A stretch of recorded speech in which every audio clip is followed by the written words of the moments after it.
Why is cell called the fundamental unit of light?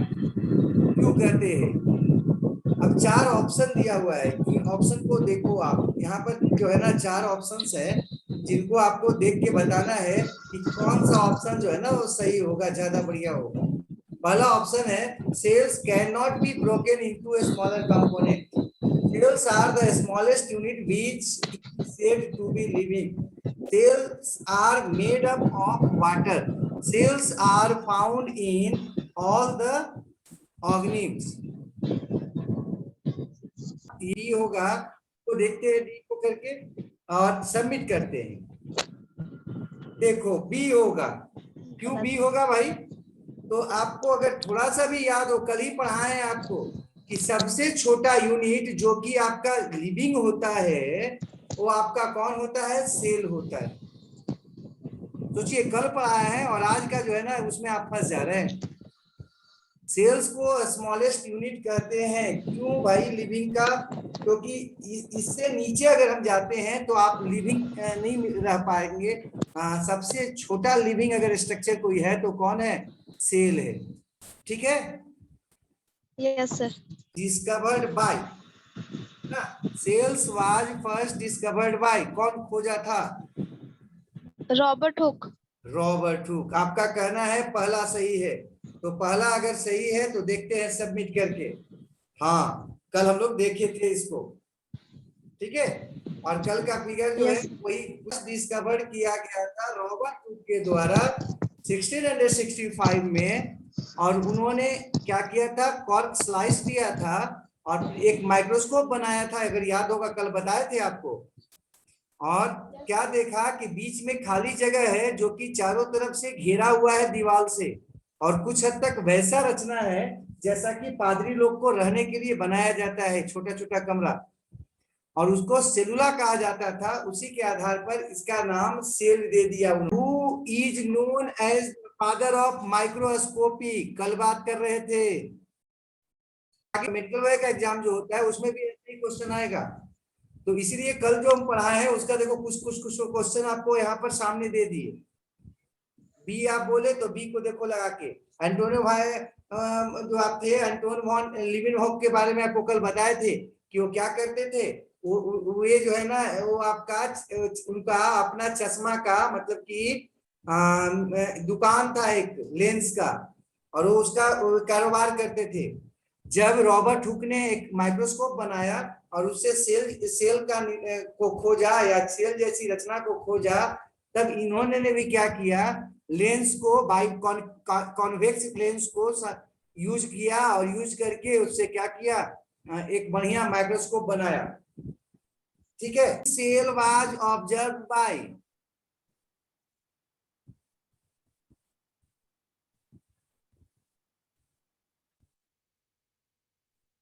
कौन होगा? हाँ याद होगा कल कल बताए थे कि माइक्रोस्कोप से जो है ना वो क्या किए? पानी जो है ना देखे, वर्षा का जल देखे, और वो नदी पॉन्ड का जल देखे, इवन सीमेंट देखे, और सेल में भी सेल देखे, कुछ में ब्लड में देखे। और वो आपका पहला शख्स थे जिन्होंने लिविंग सेल को देखा। ठीक है। अब हम नेक्स्ट पे जाते हैं।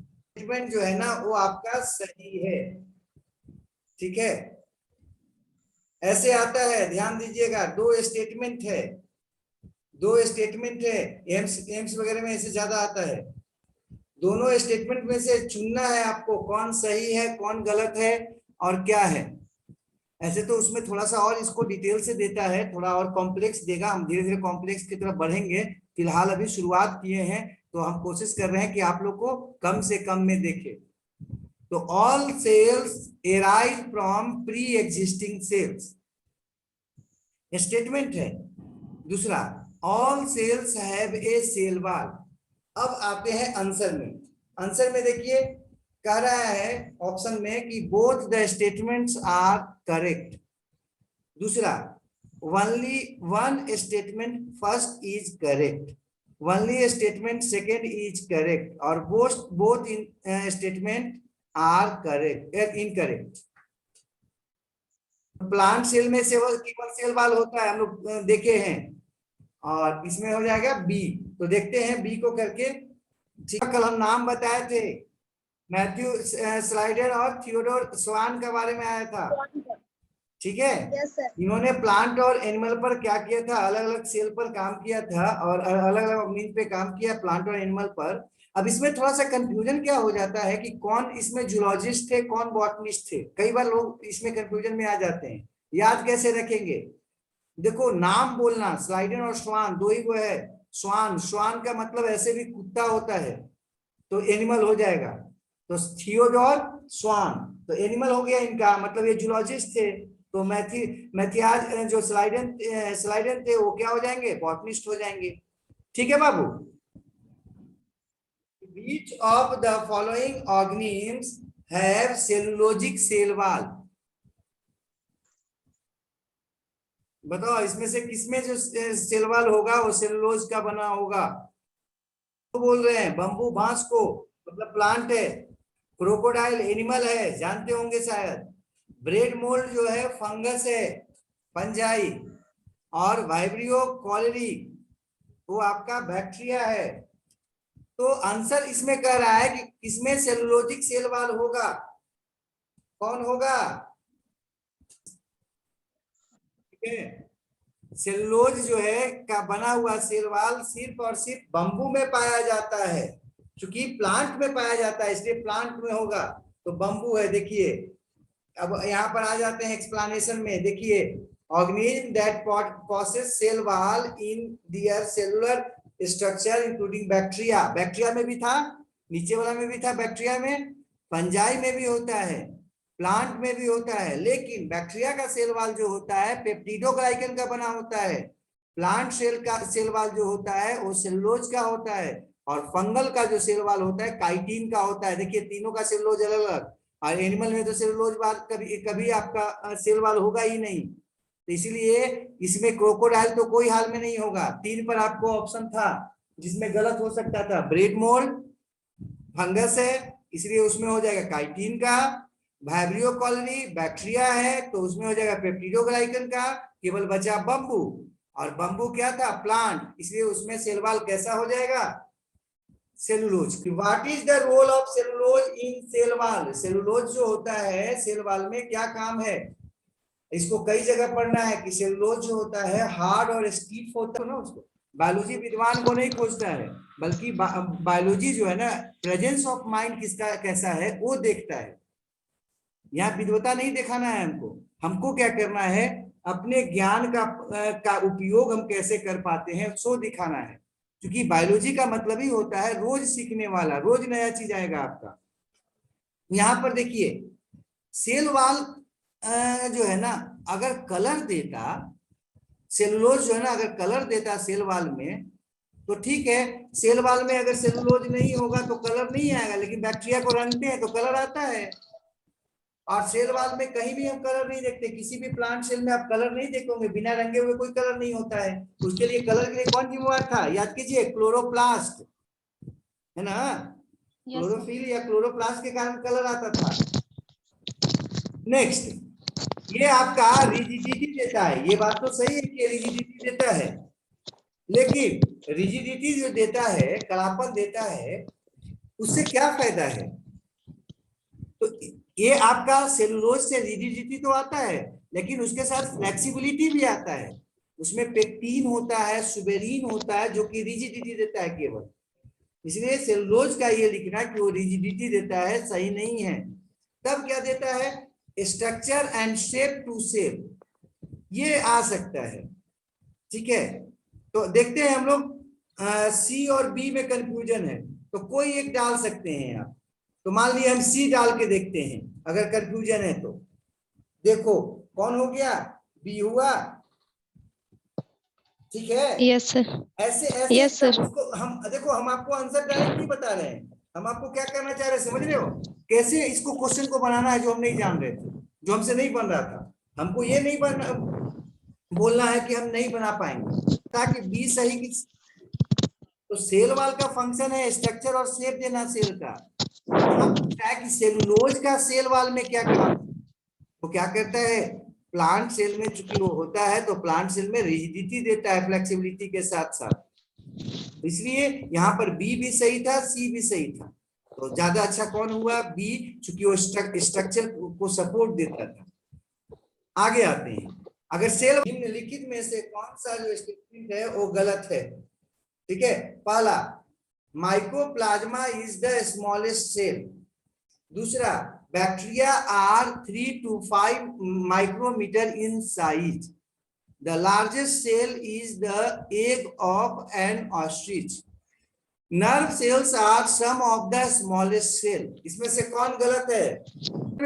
कहा है कि नर्व सेल है वो आपका काफी लंबा सेल रखता है और वो जो है ना सबसे आपका क्या बोलते हैं लॉन्गेस्ट सेल है, इसलिए ये गलत है।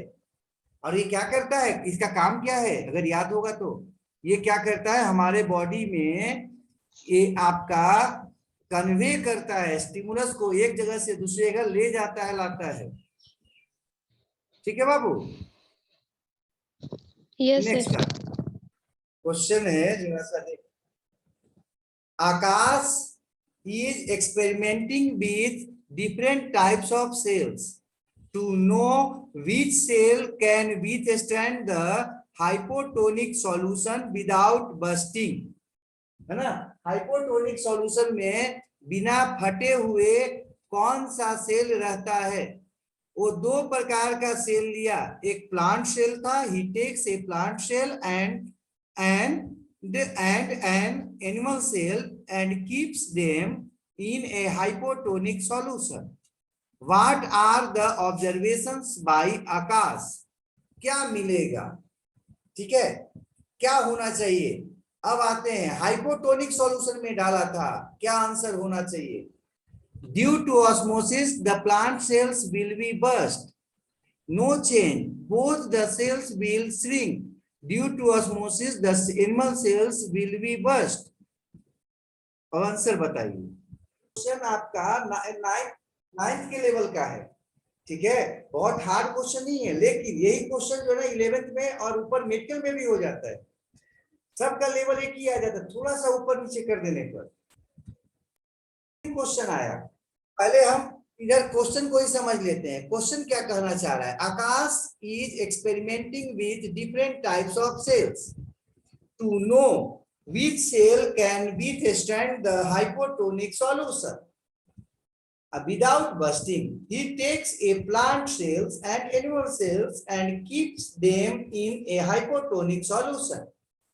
What are the observations by आकाश? कह रहा है कि आकाश जो है ना अलग तरह के सेल्स को लिया और उन दोनों को क्या किया, हाइपोटोनिक सॉल्यूशन में रख दिया। वो ये देखना चाह रहा था कि हाइपोटोनिक सॉल्यूशन में कौन सा जो है नहीं बस्ट करेगा, उसमें रह जाएगा।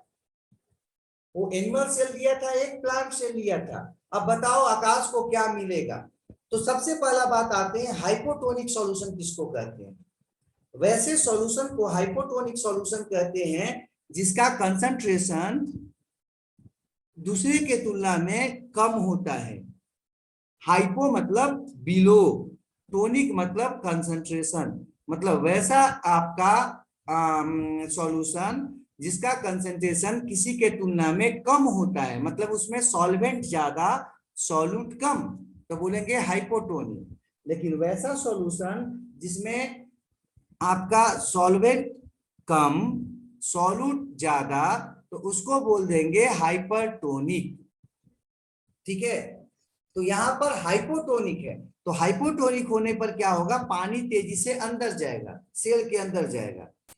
तो इसमें से कौन सा सेल है जो बस्ट नहीं करेगा? अब ये क्वेश्चन पूछ रहा है। तो पहला चीज मान लो कि पहला तो ऑप्शन होगा ही नहीं। क्यों नहीं होगा? क्योंकि प्लांट सेल में ऑस्मोसिस होगा, लेकिन सेल वाल उसको बस्ट होने नहीं देगा। सेल वाल क्या करता है, उसको रिजिड बनाता है, उसको फटने से रोकता है, अगर थोड़ा बहुत भी याद होगा तो। दूसरा है नो चेंजेस। तीसरा है both the cells will shrink, change ना हो ये तो संभव ही नहीं है, क्योंकि हाइपोटोनिक है तो सॉल्वेंट क्या होगा, तेजी से अंदर घुसेगा सेल मेम्ब्रेन से होते हुए। और both the cells will shrink, shrink भी नहीं होगा, हाइपरटोनिक होता तब अंदर से सॉल्वेंट बाहर निकलता, ये हाइपोटोनिक है तो सॉल्वेंट कहाँ घुसेगा, अंदर घुसेगा सेल में। लेकिन बस्ट कौन होगा कौन नहीं होगा, तो चौथा सही है। एनिमल सेल जो है उसमें भी पानी घुसेगा, प्लांट सेल में भी पानी घुसेगा, लेकिन एनिमल सेल में बाहर में सेल वाल नहीं है।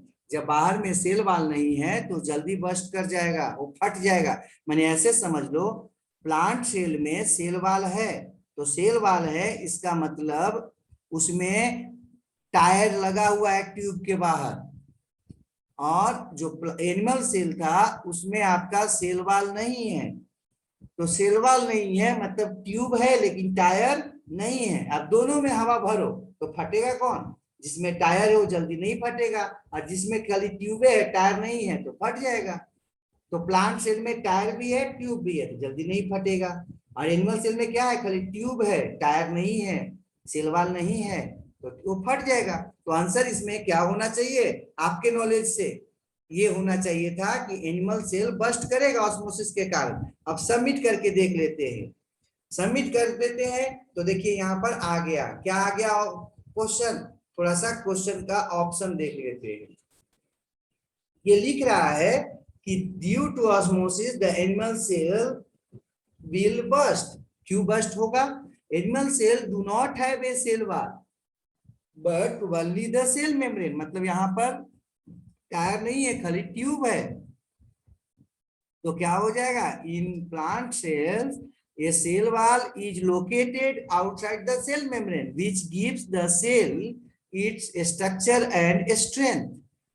When a cell is kept in a hypotonic medium, the cells take up water from external medium and swell up, है ना, पानी बाहर से अंदर घुसेगा क्योंकि हाइपोटोनिक है, और जब घुसेगा तो क्या होगा, वो फूलेगा, फूलेगा तो अगर सेल वाल नहीं है तो फट जाएगा, और सेल वाल है तो बचा देगा। तो यहाँ पर यही दे रहा है कि प्लांट सेल नहीं फटेगा क्योंकि सेल वाल है उसमें, वो उसको रोकेगा ज्यादा फैलने से, लेकिन एनिमल सेल क्या करेगा, वो फट जाएगा क्योंकि उसमें सेल वाल नहीं है। ठीक है, अब आगे बढ़ते। अब यहाँ पर देखिए क्वेश्चन दिया है, select the type of solution in which this plant cell is immersed. किसमें डाला गया है, अब देखो बाबू इसमें प्लांट सेल में क्या हुआ है, देखो सेल वाल है, ये सेल मेम्ब्रेन देख रहे हो एकदम श्रिंक कर गया है, सिकुड़ गया है, वैक्यूल वगैरह सब सिकुड़ गया है। सिकुड़ने का मतलब क्या है, पानी बाहर जा रहा है, देख रहे हो निकल रहा है, H2O बाहर जा रहा है। तो H2O कब बाहर जाएगा, बाहर में कंसंट्रेशन ज्यादा रहेगा तब जाएगा।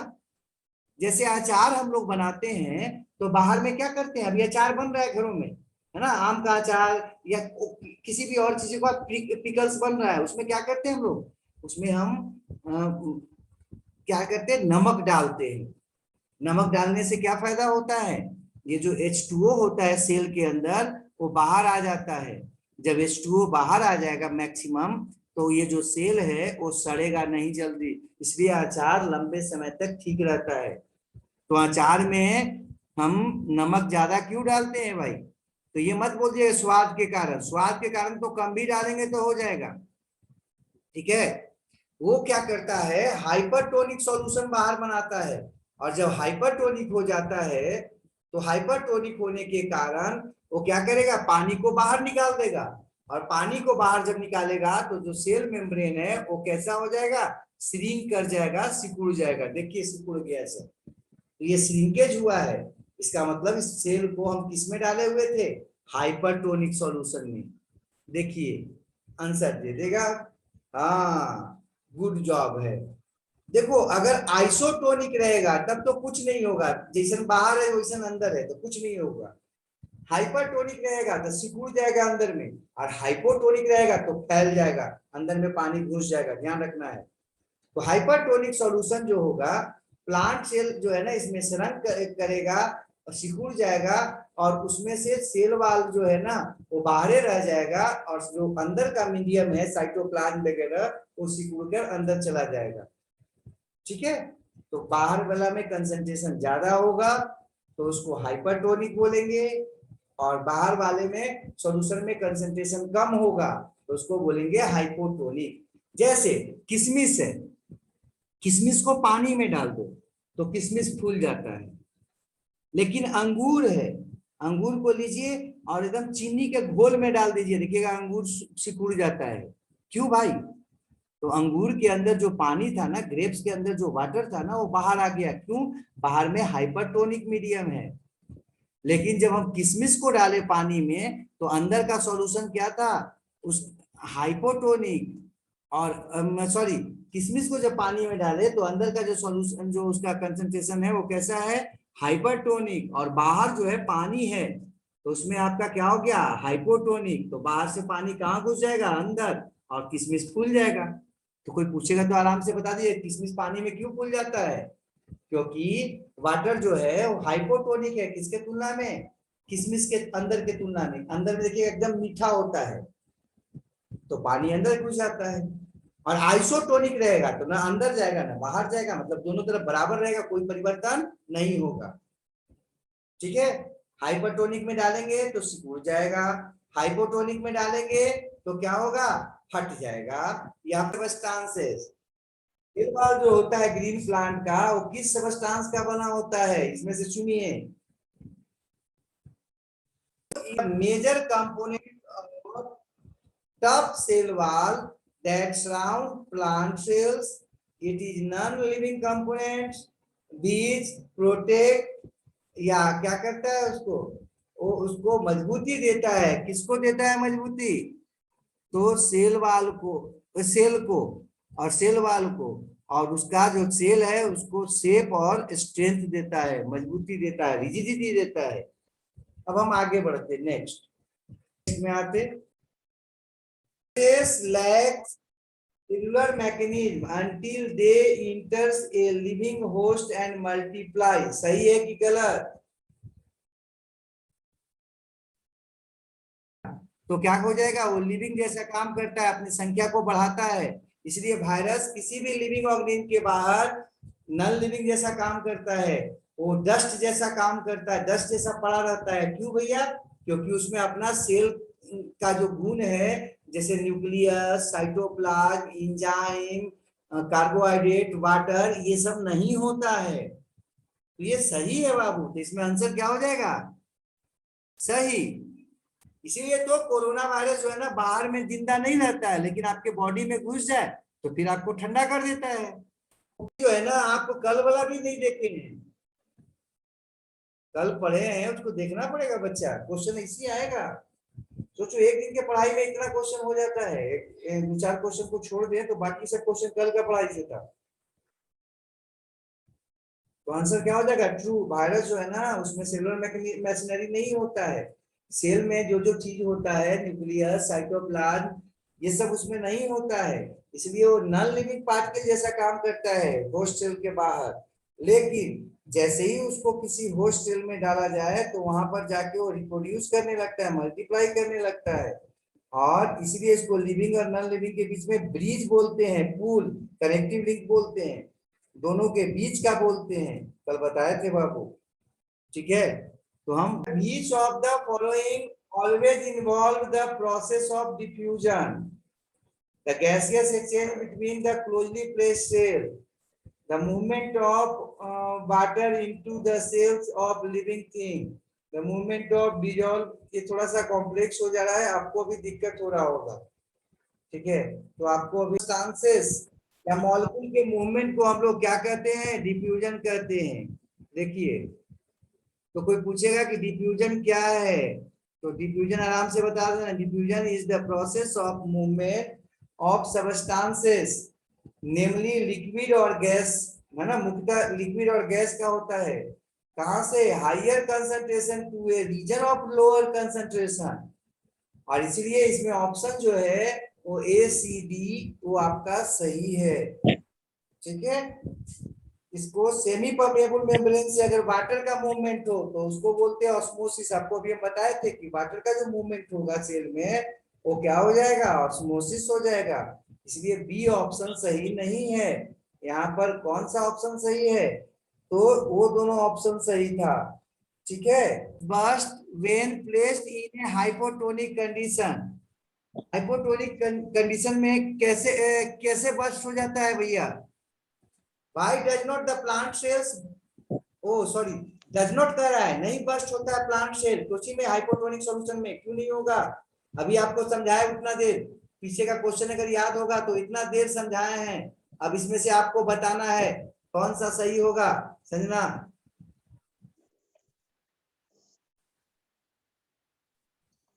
ट्यूब का, तो प्लांट सेल में सेल वाल है, मतलब टायर है, और एनिमल सेल में खाली सेल मेम्ब्रेन है, मतलब ट्यूब है, टायर नहीं है। और जबकि प्लांट सेल में टायर के साथ ट्यूब भी था। अब जरा सोचो, हवा भरेंगे तो फटने का चांस किसका ज्यादा है, प्लांट सेल का कि एनिमल सेल का? तो जिसमें टायर लगा हुआ होगा वो क्या करेगा, टायर जल्दी फटने देगा, उसको पकड़ के रखेगा। लेकिन जिसमें टायर नहीं हो, जैसे एनिमल सेल, उसमें टायर नहीं है, तो क्या होगा, वो जल्दी फट जाएगा। तो यहाँ पर आंसर क्या हो जाएगा, cell wall does not allow नहीं होगा, बल्कि ये होगा cell wall withstands the internal pressure of swollen cell. Cell wall क्या करेगा, जो अंदर से प्रेशर पड़ेगा उसको, जैसे कि ट्यूब में हवा भर रहे हैं तो ट्यूब क्या हो रहा है, बाहर तरफ फैल रहा है, तो टायर क्या करता है, उसको फैलने से रोकता है, उसको बचाता है फटने से। ठीक है, तो आंसर क्या हो जाएगा, पहला। ठीक है, नेक्स्ट बात करते हैं हम, से कौन सा ऐसा सेल होगा जिसमें न्यूक्लियस जो है ना नहीं पाया जाएगा, इसको बताओ।